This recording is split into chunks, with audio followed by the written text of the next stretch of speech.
आपली संस्कृती, आपले संस्कार सदा राहू दे आपल्या सोबत।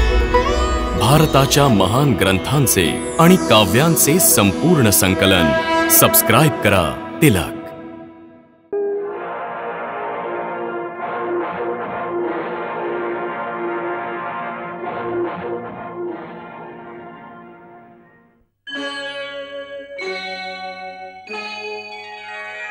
कृष्णा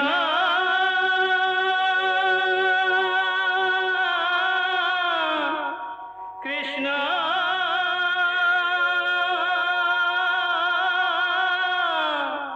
हरे कृष्णा हरे हरे।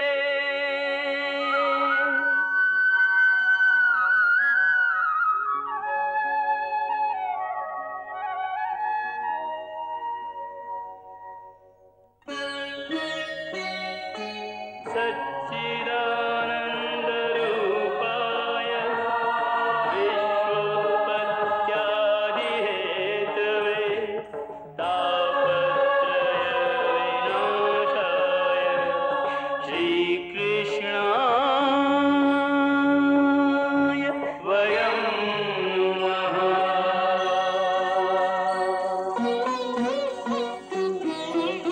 श्रीकृष्ण गोविंद हरे मुरारे हे नाथ नारायण वासुदेव। हरे कृष्ण राधे राधे कृष्ण कृष्ण कृष्ण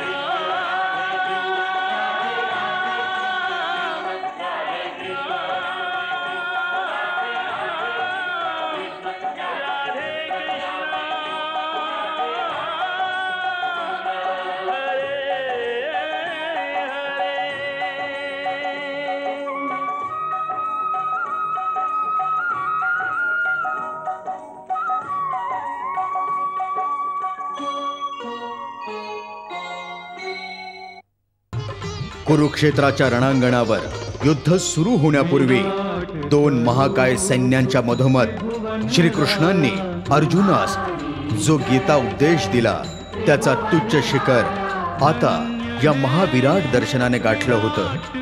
अर्जुन आणि संजय या दोघांनाही अनुक्रमे श्रीकृष्ण आणि वेद व्यासांनी दिलेल्या दिव्य दृष्टीमुळे श्रीकृष्णांचं हे महाविराट स्वरूप पाहता आलं। हे रौद्र रूप पाहून दोघांचाही भीतीने थरकाप उडाला होता। अनेक मुख आणि अगणित हात असलेलं ते अक्राळ विक्राळ रूप जिथे नजर जाईल तिथपर्यंत पसरलेलं होतं। त्या अगणित हातांमध्ये विविध प्रकारची अस्त्रे आणि शस्त्रे सज्ज होती। एका मुखातून कोट्यावधी ब्रह्मांड बाहेर पडत होती तर दुसऱ्या मुखातून दर क्षणाला कोट्यावधी ब्रह्मांड विलीन होत होते। या महाविराट रूपाचं दर्शन अर्जुनासह अनंत कोटी ब्रह्मांडांना प्रथमच होत होतं। सर्व देव, गंधर्व, यक्ष, नाग, दैत्य, मानव त्या विराट स्वरूपाच्या दर्शनासाठी लोटले होते। स्वतः ब्रह्मदेव, सप्तर्षी, भगवान महादेव, नारद मुनी, इंद्रदेव त्या महाविराट रूपाचं दर्शन घेऊन धन्य होत होते। भगवान श्रीकृष्ण म्हणाले तसं खरोखरच अर्जुनाच्या भक्ती आणि प्रेमापोटी भगवंतांनी समस्त चराचर सृष्टीला या विराट दर्शनाने कृतकृत्य केलं होतं।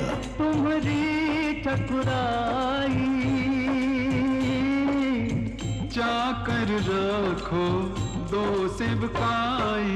कृष्ण हरे गोविंद हरे मोहन माधव कृष्ण हरे। ओ सेवा का फल बस यही मांगे जन्म जन्म तुम पद अनुरागे। कृष्ण हरे गोविंद हरे मोहन माधव कृष्ण हरे। कृष्ण हरे गोविंद हरे मोहन माधव कृष्ण हरे। कृष्ण हरे गोविंद हरे हरे मोहन माधव कृष्ण हरे गोविंद हरे मोहन माधव कृष्ण हरे गोविंद हरे मोहन माधव कृष्ण हरे कृष्ण कृष्ण कृष्ण हरे हरे हरे कृष्ण कृष्ण कृष्ण हरे हरे हरे कृष्ण कृष्ण कृष्ण हरे हरे हरे कृष्ण कृष्ण हरे हरे हरे कृष्ण कृष्ण कृष्ण हरे हरे हरे कृष्ण कृष्ण कृष्ण हरे हरे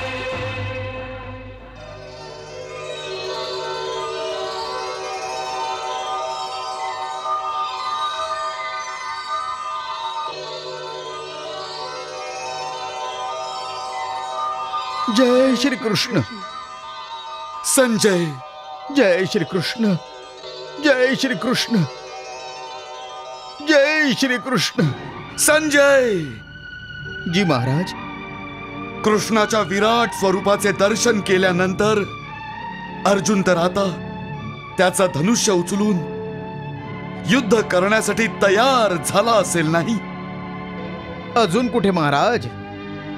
भगवंताच्या या दुर्लभ दर्शनामुळे झालेल्या परमानंदामुळे अजून त्याच्या अंगावर रोमांचच उभे राहिलेले आहेत. जय श्री कृष्ण.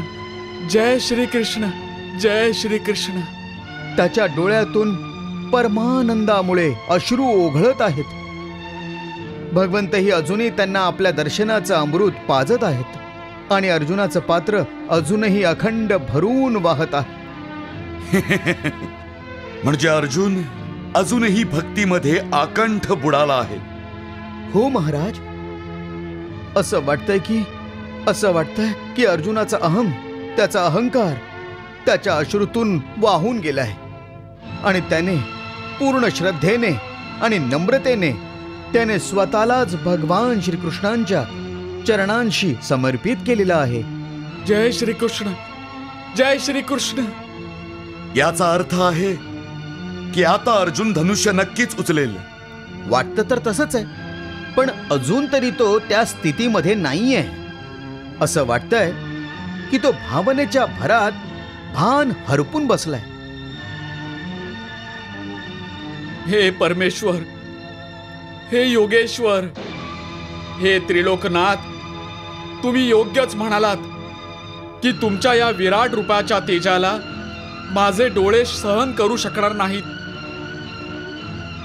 तुमचं हे विशाल आणि विक्राळ रूप बघून माझा जीव भयभीत आणि व्याकुळ झालाय. तुम्ही या विराट रूपाच्या दर्शनासाठी मला दिव्य दृष्टी दिलीत, पण या डोळ्यात इतकी सहनशक्ती किंवा क्षमताही नाहीये की तुमच्या या परम तेजस्वी रूपाला अजून बघू शकीन. म्हणून हे विश्वनाथ, हे प्रभू, मी तुम्हाला परत प्रार्थना करतो की माझं भय आणि व्याकुळतेला दूर करण्यासाठी मला तुमचं शीतल रूप दाखवा. मी तुमच्या दिव्य चतुर्भुज रूपाने माझं मन शांत करू इच्छितो.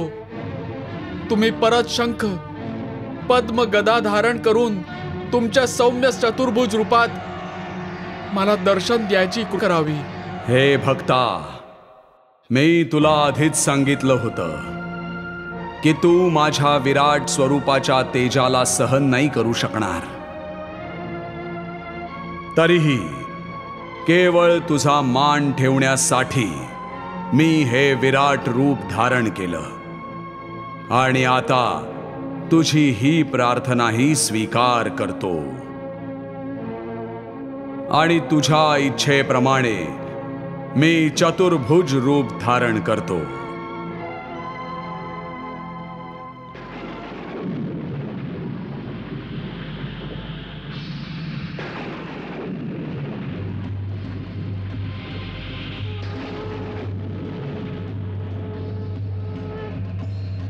जय श्री कृष्ण.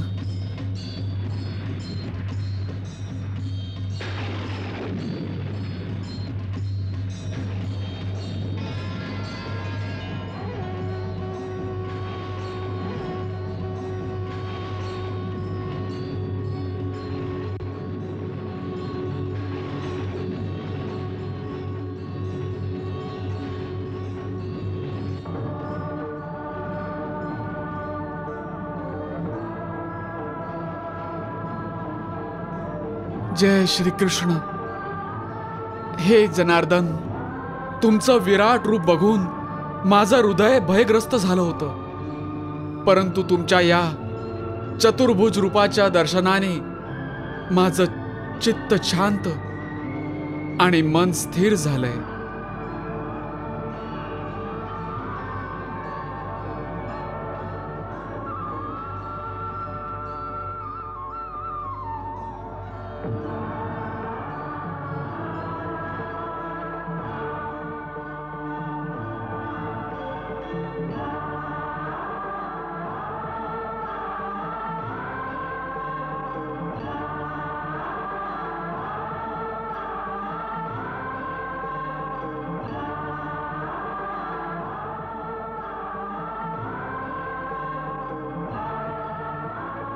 हे अर्जुना, तू अतिशय भाग्यवान आहेस की तुला माझ्या विराट स्वरूपाचं आणि चतुर्भुज रूपाचं दोन्हींचं दर्शन झालं. हे दयासागर, तुमच्या या दयेचा मी आभारी आहे. तुमच्या विराट आणि चतुर्भुज रूपाच्या दर्शनानंतर माझं मन सर्व विकारांपासून मुक्त झालं आहे. माझे सगळे भ्रम आता नाश पावले आहेत. आता मी तना मनाने स्वतःला तुमच्या श्री चरणापाशी समर्पित करतो. हे स्वामी, तुमच्या भक्ताच्या या तुच्छ समर्पणाचा स्वीकार करावा आणि आज्ञा द्या. मी तुमच्या प्रत्येक आज्ञेचं पालन करीन. हे भक्ता, मी तुझं हे समर्पण स्वीकार करतो. तू नेहमीच माझ्या दयादृष्टीखाली राहिलेला आहेस, म्हणून मी अतिशय गोपनीय असं ज्ञान तुला प्रदान केलं आहे. मी तुला धर्मयुद्ध आणि आक्रमण करायची आज्ञा करीन त्याआधी माझी अशी इच्छा आहे की जे दिव्य ज्ञान मी तुला प्रदान केलेलं आहे त्याबद्दल कुठली जर शंका किंवा कुशंका किंवा कुठलेही प्रश्न जर तुझ्या मनात असतील तर तू ते आत्ताच विचार. कारण आता यानंतर असा ज्ञान, योग आणि भक्तीच्या गोष्टी करण्यासाठी वेळ नाही मिळणार. म्हणूनच काही विचारायचं असेल तर आत्ताच विचारून घे. हे माधवा, आता या मनात ना कुठल्या शंकेला जागा राहिली आहे, नाही कुठल्या आशंकेला. आता पूर्ण श्रद्धा आणि माझं मन पूर्ण भक्तीने भरलेल्या सागरासारखं उचंबळून येतंय.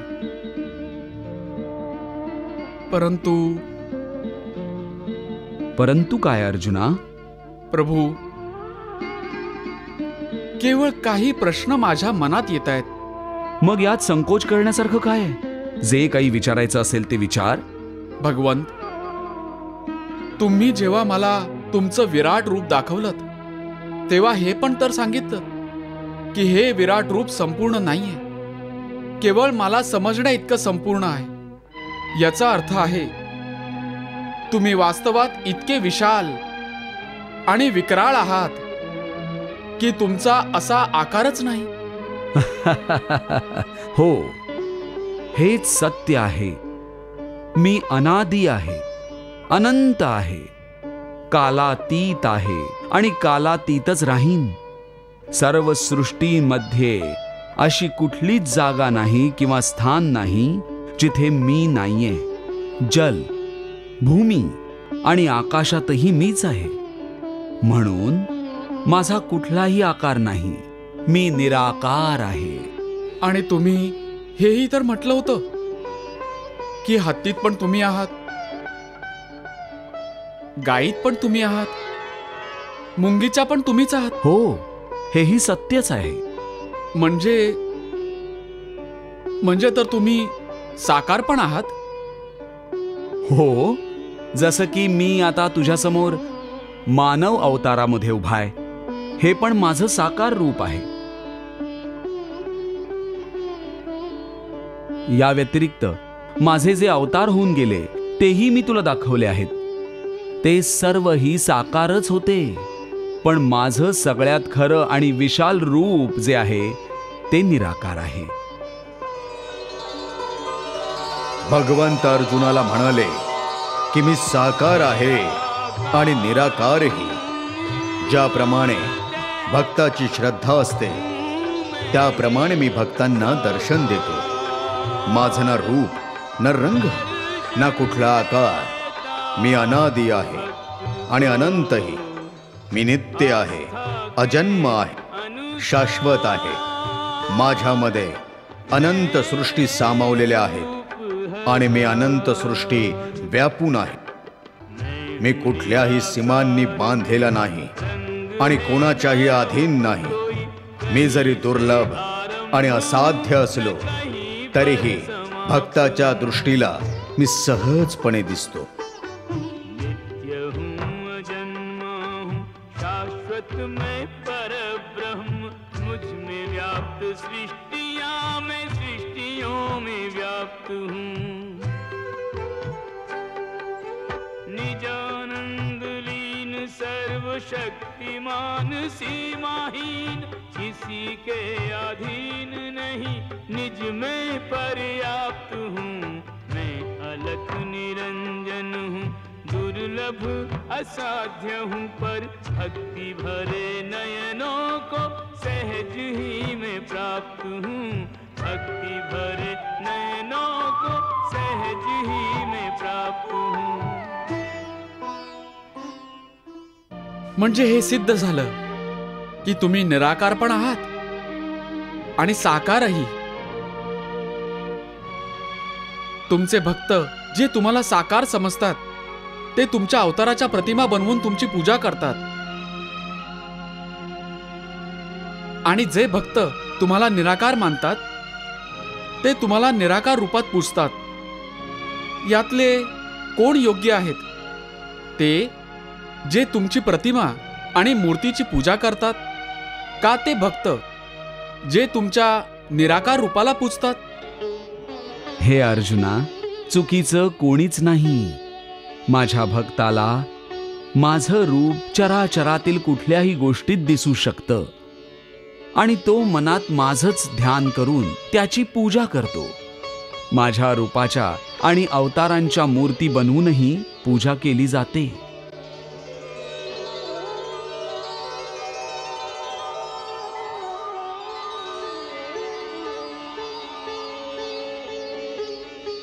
ज्यांना या मूर्तीमध्ये माझं विशाल रूप दिसत नाही ते माझ्या अनादी आणि अनंत अशा निराकार रूपाची पूजा करतात.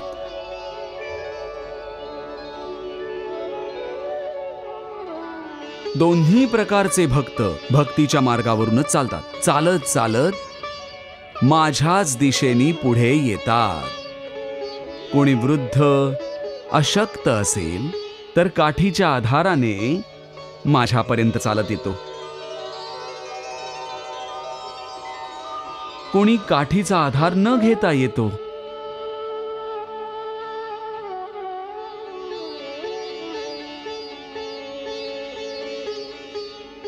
हे अर्जुना, माझे भक्त अतिशय वेगळे आणि निराळे आहेत. आपल्या भक्तांचं वर्णन करताना भगवंत सांगतात की काहींना भगवंताला साकार रूपात समोर बघायचं असतं. अशा वेळी मी मूर्ती स्वरूपात वास करून त्यांना सेवा करण्याचं समाधान देतो. माझ्या निराकार किंवा साकार अशा कुठल्याही रूपाची भक्ती केली तरी दोन्ही मार्गाने ते आपापल्या भगवंताला प्राप्त करू शकतात.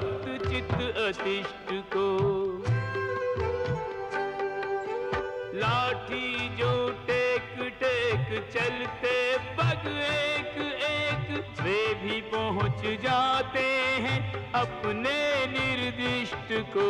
निराकार ध्याएं या ध्याएं साकार रूप, दोनों प्राप्त करते हैं परम पद विशिष्ट को. दोनों प्राप्त करते हैं अपने अपने इष्ट को. कोणी मला आपला पिता मानून माझ्याशी पुत्राचं नातं जोडतो.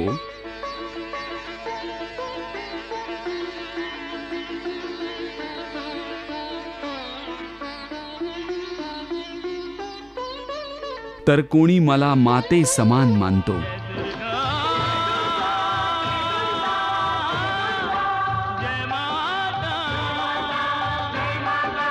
तर कोणी मला सखा मानतो. अरे बघू काय अरे, लपवतोयस? अरे काही बघू ना. नाही. अरे अरे काही बघू नाही. तर. अरे दाखव ना सुदामा. अरे नाही नाही, अरे काही नाहीये.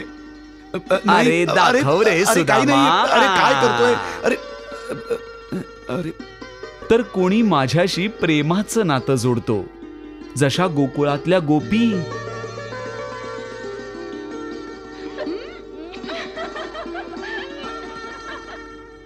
ज्या माझ्या प्रेमात जगातले सगळे रीती रिवाज बाजूला सारतात, त्यांच्या डोळ्यात, त्यांच्या मनात, प्रत्येक ठिकाणी, प्रत्येक क्षणी माझंच रूप सामावलेलं असतं. भगवंत म्हणतात, जितके माझे भक्त आहेत सगळ्यांशीच मी वेगवेगळ्या नात्याने जोडलेला असतो. कोणी माता, कोणी पिता, कोणी बंधू, तर कोणी सखा. माझा प्रत्येक भक्त मला वेगवेगळ्या रूपात आपलासा करतो. कोणी प्रेमाने घास भरवतो, तर कोणी श्रद्धेने प्रसाद ठेवतो. कोणी मला प्रेमाने कवटाळतं, तर कोणी स्नेहाने आलिंगन देतं. जो माझी जशा नात्याने भक्ती करतो, मला तो त्या त्या रूपात प्राप्त करतो. बालक जान झुलाते पलना, ठाकुर जान के भोग लगाते. गोकुल में गोलोक के वासी, गोकुल में गोलोक के वासी, गोपियां बन मेरे पीछे आते.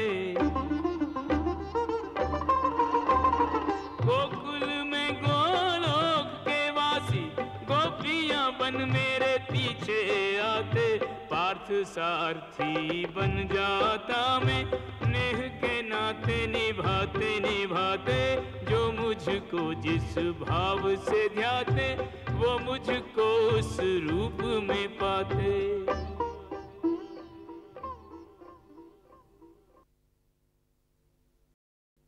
अनेक सिद्ध साधू माझ्यावरच्या प्रेमापोटी गोपिकांच्या रूपात परत परत जन्म घेतात.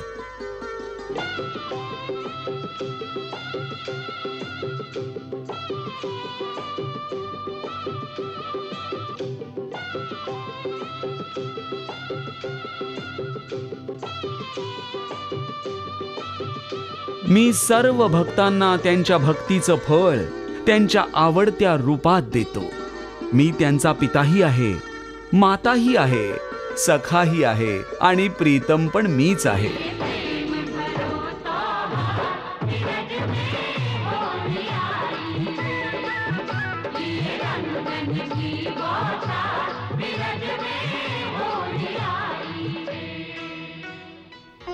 म्हणजे काय, भक्त तुमच्यावर प्रेमही करू शकतो? प्रेमच तर भक्ती आहे. ज्याच्या मनात प्रेम नसेल तो माझा भक्त कसा होऊ शकतो? खरं सांगायचं तर मी प्रेमाने ओथंबतोय. प्रेमच परमात्मा आहे. भगवान म्हणाले की प्रेमच भक्ती आहे आणि प्रेमच पूजा, आणि प्रेमामधलं समर्पणच मला भावतं. माझ्यापर्यंत पोचायचा साधा आणि सहज मार्ग हा प्रेमाचाच आहे. माझ्यावर प्रेम करणारा भक्त शेवटी माझ्यामध्येच विलीन होतो.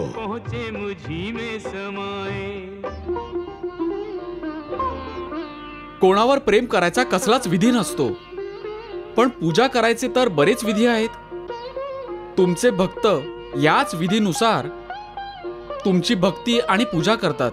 हे अर्जुना, पूजा मनाची साधना असते आणि मनाच्या साधनेचा विधीशी काय संबंध? जसे प्रेम करणारे दोन जीव केवळ मनापासून प्रेम करतात, तशीच भक्तीही केली जाते. हे विधी तर बनवणाऱ्यांनी बनवलेले आहेत. मी त्या विधींनुसार पूजा करणाऱ्यांची पूजाही स्वीकार करतो. पण मी हे बघत नाही की माझा भक्त विधीप्रमाणे पूजा करतोय की नाही. केवळ पूजा करणाऱ्याची भावना बघतो. त्याच्या मनात माझ्याविषयी प्रेम आणि भक्तिभाव आहे की नाही हे बघतो मी. ज्या पूजेत केवळ विधीच विधी असतील आणि प्रेम किंवा भक्तिभाव नसेल, अशी पूजा करून कोणीच मला प्राप्त करू शकत नाही. वा प्रभू वा. भगवंत अर्जुनाला सांगतात की पूजेमध्ये किती विधी केले किंवा किती द्रव्य दिले किंवा किती मंत्र म्हटले अथवा नाही हे मी मोजत नाही. केवळ प्रेम, भक्ती आणि पूर्ण समर्पण यांनीच मी प्रसन्न होतो. कोई मंत्र सुनाए या न सुनाए, प्रेम ही भक्ति है, प्रेम ही पूजा, प्रेम ही भक्ति है, प्रेम ही पूजा, पूर्ण समर्पण मुझको भाए. मला पूर्णपणे प्राप्त करण्याची एकच अट आहे. माझ्यावर मन केंद्रित करा, माझं ध्यान करा. याबद्दल अजून एक गोष्ट आहे. तुमचं ध्यान करताना मनात केवळ तुम्हीच असावं आणि जगातला कुठलाही दुसरा विचार मनात येऊ नये. याचा काही मार्ग तर असेल? हो, एक सोपा मार्ग आहे, पण तो कुठला विधी नाहीये, पण एक गुण आहे. योगिक कला आहे एक, ज्यामुळे ध्यान करताना खूप मदत होते. तो सोपा मार्ग, ती योगिक कला काय आहे मधुसूदन? ऐक अर्जुना, सांसारिक अडचणींपासून वाचण्यासाठी मनुष्याने एकांतात बसून मनात प्रभूंचं चिंतन करावं. कारण एकांतात मनुष्य अंतर्मुख होऊ शकतो. परंतु ध्यान करण्यासाठी आपण अंतर्मुख होण्याची काय आवश्यकता आहे? हे अर्जुना, तू विसरतोयस की परमात्म्याचा अंश अर्थात आत्मा मनुष्याच्या आतच असतो.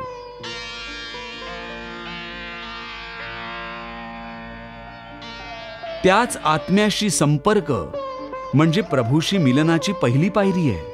म्हणून हे अर्जुना, ज्याला मला भेटायचं आहे त्याला सगळ्यात आधी अंतर्मुख व्हायला लागेल. आणि हे तेव्हाच संभव आहे जेव्हा मनुष्याचं स्वतःचं शरीर त्याच्या नियंत्रणात असेल. जर देह त्याच्या कैहात नसेल तर मनुष्याला ध्यान लावायचा उद्देशच मिळणार नाही.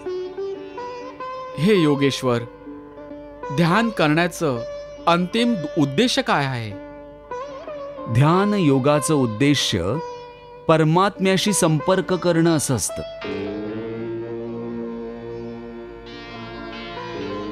पण ह्याच्या पहिल्या चरणामध्ये मनुष्याला आत्मशुद्धी प्राप्त होते, शुद्धी होते आणि ध्यान करणाऱ्याचं अंतरंग निर्मळ होतं.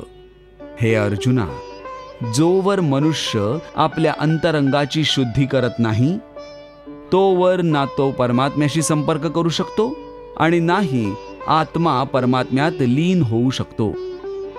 आणि हेही लक्षात घे की जर ध्यान करण्याचा पहिला उद्देश हा अंतर्शुद्धी असेल तर ते स्थानही पवित्र असायला हवं जिथे ध्यान केलं जातं.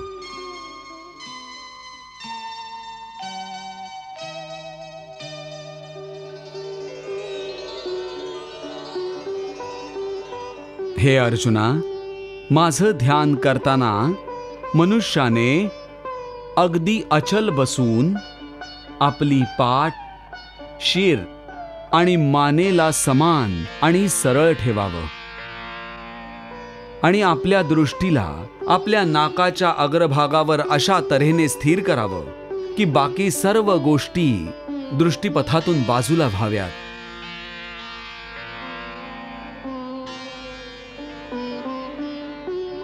असं करण्याने आपल्या आसपासच्या वातावरणातील अनेक गोष्टींशी इंद्रियांचा संपर्क तुटेल आणि मनुष्य आपल्या अंतरंगात बघू शकेल. हे पार्थ, समं काय शिरो ग्रीवम धारयन्न चलम स्थिरः संप्रेक्ष नासिकाग्रम स्वम दिशश्चानवलोकयन्. हे मधुसूदन, हा तर फारच सहज आणि उत्तम मार्ग आहे. अशा प्रकारे तो कुठलाही मनुष्य सहजपणे ध्यान करू शकेल. ते ठीक आहे अर्जुना, पण तो मनुष्य माझं ध्यान करू शकणार नाही, त्याच्या जीवनात संतुलन नसेल. ध्यान करण्यात सफल होण्यासाठी मनुष्याला जीवनात संतुलन राखणं आवश्यक आहे. अरे माझ्या भक्तांनी इतकंही खाऊ नये की असं वाटावं की तो केवळ खाण्यासाठीच जगतो आहे.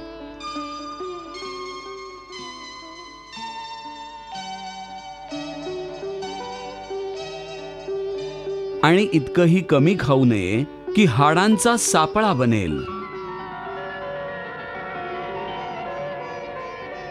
इतकं झोपू नये की दिवसा पण रात्र वाटावी, आणि इतकं कमी झोपू नये की रात्र रात्र वाटू नये.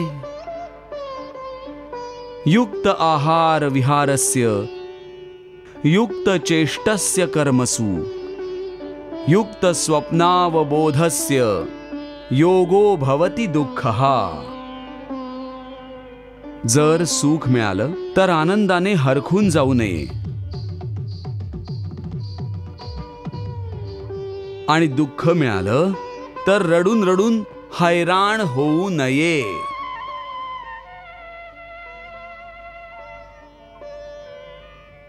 सुख दुःखाच्या हवेच्या लहरींनी न विचलित होणारा मनुष्य त्या दिव्याच्या वातीसारखा असतो, जी जोराच्या वाऱ्यातही शांत आणि स्थिर राहते.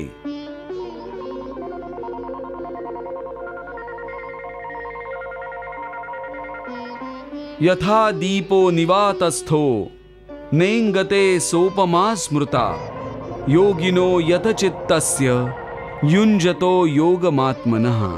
हे योगेश्वर, हे सुख दुःख, ही चांगली झोप आणि हे स्वादिष्ट भोजन हे तुमचंच वरदान आहे.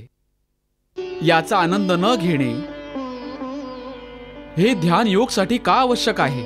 हे अर्जुना, मी सुखांची माया मनुष्यांसाठीच रचली आहे. त्यांनी या सुखांचा आनंद अवश्य घ्यावा. मला हे वाटत नाही की मनुष्याने दुःखात राहावं, दरिद्री राहावं. मी आनंदाची निर्मितीच यासाठी केली आहे की सर्व प्राण्यांनी जीवनात आनंदीच राहावं. पण या आनंदात परमानंदाला विसरून जावं असं मला वाटत नाही. म्हणून जर कोणा मनुष्याला हा परमानंद हवा असेल, म्हणजेच ध्यान योगाद्वारे या परमात्म्यात लीन व्हायचं असेल,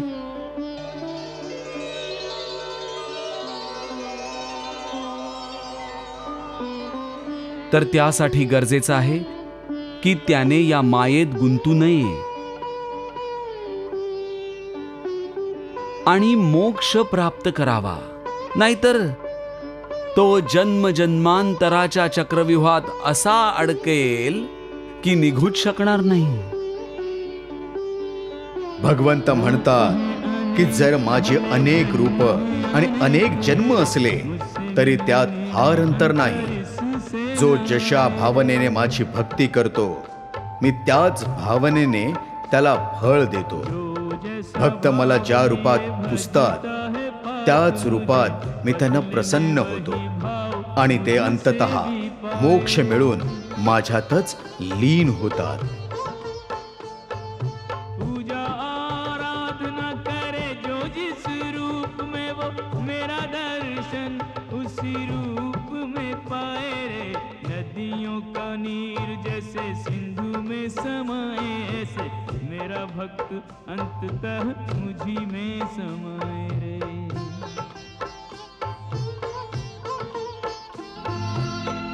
हे त्रिलोकीनाथ, तुम्ही आवागमन म्हणजेच पुनर्जन्माच्या बद्दल बोलतोय. याबद्दल माझं ज्ञान अपूर्ण आहे. जर तुम्ही पुनर्जन्माची व्याख्या कराल तर कृपा होईल. हे पार्था, या सृष्टीतल्या प्राण्यांना मृत्यूनंतर आपापल्या कर्मांप्रमाणे आधी त्यांना परलोकात जाऊन काही वेळ घालवावा लागतो, जिथे ते आधीच्या जन्मात केलेल्या पुण्यकर्म आणि पापकर्मांची फळं भोगतात. मग जेव्हा त्यांच्या पापपुण्यांप्रमाणे त्यांच्या सुख दुःख भोगण्याचा हिशोब संपतो, तेव्हा ते या मृत्यूलोकात परत जन्म घेतात. या मृत्यूलोकाला कर्मलोकही म्हटलं जातं, कारण याच लोकात व्यक्तीला ती कर्म करायचा अधिकार आहे ज्यांनी त्यांचं प्रारब्ध बनतं. हे केशवा, आपल्या पृथ्वीला मृत्यूलोक का म्हणतात? कारण हे अर्जुना, केवळ याच धर्तीवर व्यक्ती जन्म आणि मृत्यूच्या अनुभवातून जातात. म्हणजे बाकीच्या लोकात व्यक्तीचा जन्म किंवा मृत्यू होत नाही? नाही अर्जुना, त्या लोकात व्यक्तीचा ना जन्म होतो ना मृत्यू. कारण मी तुला आधीच सांगितलं होतं की मृत्यू केवळ या शरीराचा होतो, आत्म्याचा नाही. कारण आत्मा ना जन्म घेतो ना मरतो. तू तर हेही म्हणाला होतास की आत्म्याला सुख दुःख सुद्धा नसतात, परंतु आता म्हणतोयस की मृत्यूनंतर आत्म्याला सुख भोगण्यासाठी स्वर्गामध्ये आणि दुःख भोगायला नरकामध्ये जायला लागतं. तुला असं म्हणायचंय की आत्म्याला केवळ पृथ्वीवरच सुख दुःख नसतात, तर स्वर्ग किंवा नरकात आत्म्याला सुद्धा सुख किंवा दुःख भोगावे लागतात? नाही अर्जुना, आत्म्याला कधीही कुठल्याही ठिकाणी किंवा कुठल्याही काळामध्ये सुख दुःख येत नाही. कारण आत्मा तर माझाच या अविनाशी परमेश्वराचं प्रकाश रूप आहे. हे अर्जुना, मी मायेच्या अधीन नाहीये, पण माया माझ्या अधीन आहे. आणि सुख दुःख तर मायेचीच निर्मिती आहेत. म्हणून जेव्हा मायेचा प्रभाव माझ्यावर पाडू शकत नाही, मग मायेने निर्मित सुख किंवा दुःख मला कसे स्पर्श करू शकतील? सुख किंवा दुःख तर केवळ शरीराचे भोग आहेत, आत्म्याचे नाहीत. हे केशवा, असं वाटतं की तू मला शब्दांच्या मायाजालात गुंतवतोयस. मानलं की सुख दुःख केवळ शरीराचे भोग आहेत आणि आत्मा याहून अलिप्त आहे. मग जे शरीर त्यांना भोगतं त्याचा तर मृत्यू होतो, ते शरीर तर पुढे जात नाही. मग स्वर्गात किंवा नरकात सुख दुःख भोगायला कोण जातं? जीवात्मा. जीव आत्मा? हो पार्था, जीवात्मा. हा जीव आत्मा काय आहे केशवा? हे बघ, जेव्हा एखाद्याचा मृत्यू होतो तेव्हा खरं तर बाहेरचं जे स्थूल शरीर आहे केवळ तेच मृत्यू पावतं. या स्थूल शरीरामध्ये जे सूक्ष्म शरीर आहे ते मरत नाही. हे सूक्ष्म शरीर आत्म्याच्या प्रकाशाला स्वतः बरोबर घेऊन मृत्यू लोकातून निघून दुसऱ्या लोकात निघून जातं.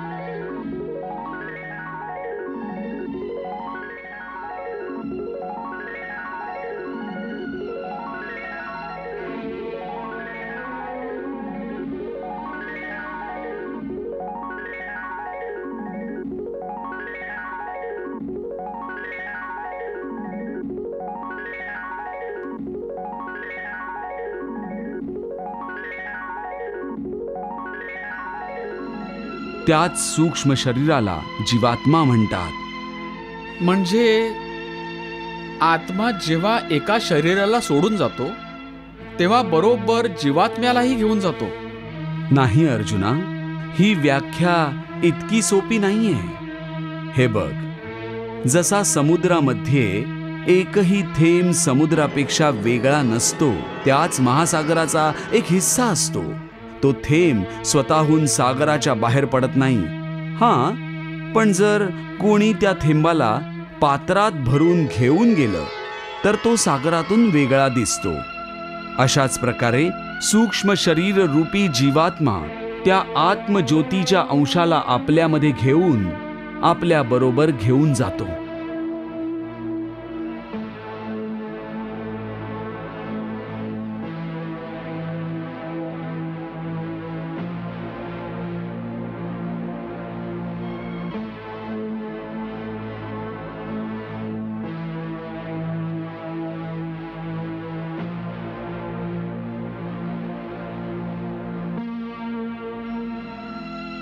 हीच जीवात्म्याची यात्रा आहे, जी एका शरीरातून दुसऱ्या शरीरात, एका योनीतून दुसऱ्या योनीत सुरू असते. हे महादेव, भगवान श्रीकृष्ण परमात्मा, आत्मा आणि जीवात्म्याची व्याख्या करता करता मनुष्याच्या स्थूल आणि सूक्ष्म शरीराबद्दल सांगतायत. मला हे जाणून घ्यायचंय की या सूक्ष्म शरीराचा आकार काय असतो?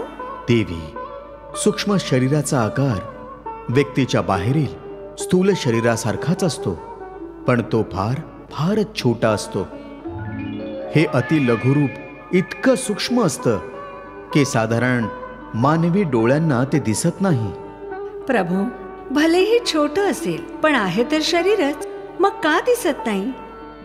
कारण त्या शरीरात पृथ्वी आणि जलासारखी स्थूल तत्व नसतात. म्हणूनच स्थूल चक्षुंना ते अजिबात दिसत नाहीत. देवी, भगवंताच्या या महाविशाल सृष्टीमध्ये वेगवेगळ्या लोकात राहणाऱ्या जीवांची शरीरं वेगवेगळ्या तत्वांनी बनलेली असतात.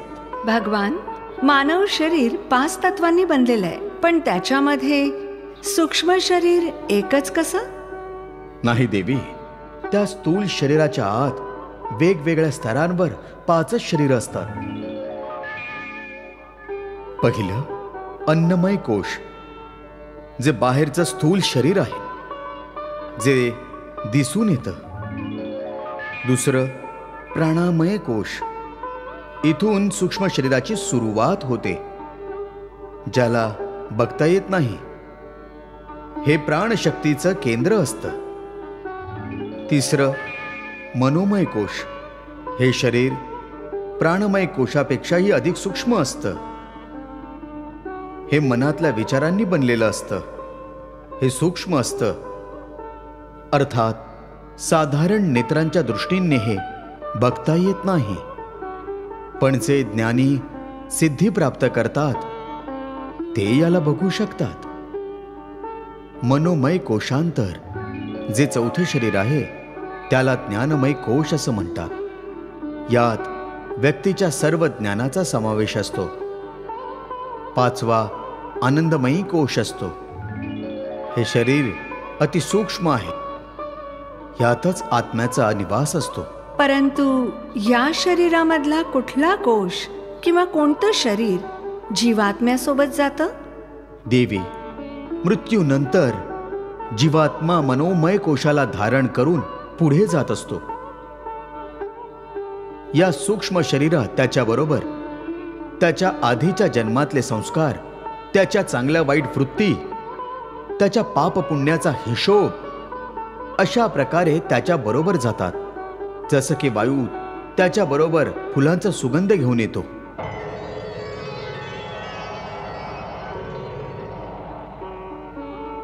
जीवात्म्याबद्दल सांगताना श्रीकृष्ण म्हणतात की हे अर्जुना, या शरीरातही अजून एक सूक्ष्म शरीर असतं. ज्योतिरूप अशा या सूक्ष्म शरीरालाच जीवात्मा असं म्हणतात. मृत्यू समयी जेव्हा हा जीवात्मा शरीराचा त्याग करून जातो, तेव्हा धन, मालमत्ता, आप्त, स्वकीय कुणीच बरोबर जाऊ शकत नाही.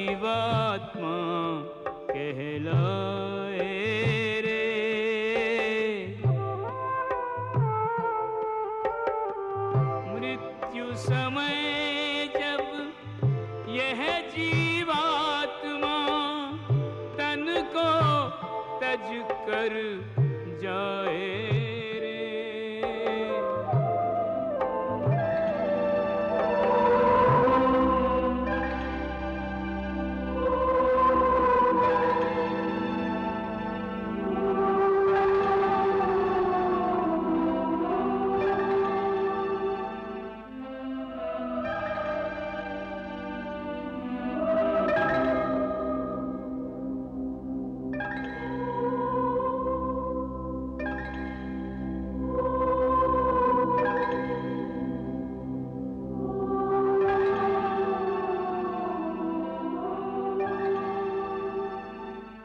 मृत्यु समय जब यह जीवात्मा तन को तज कर जाए रे,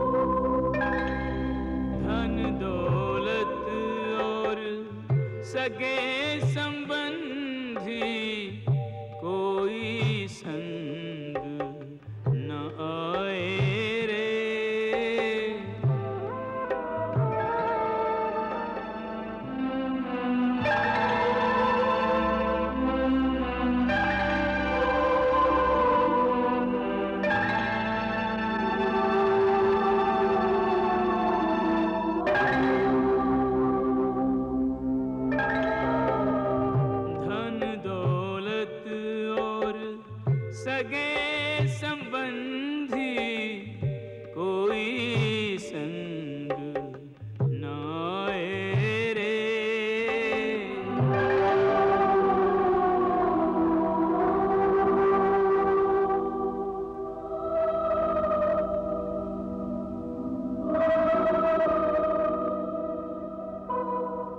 कृष्णा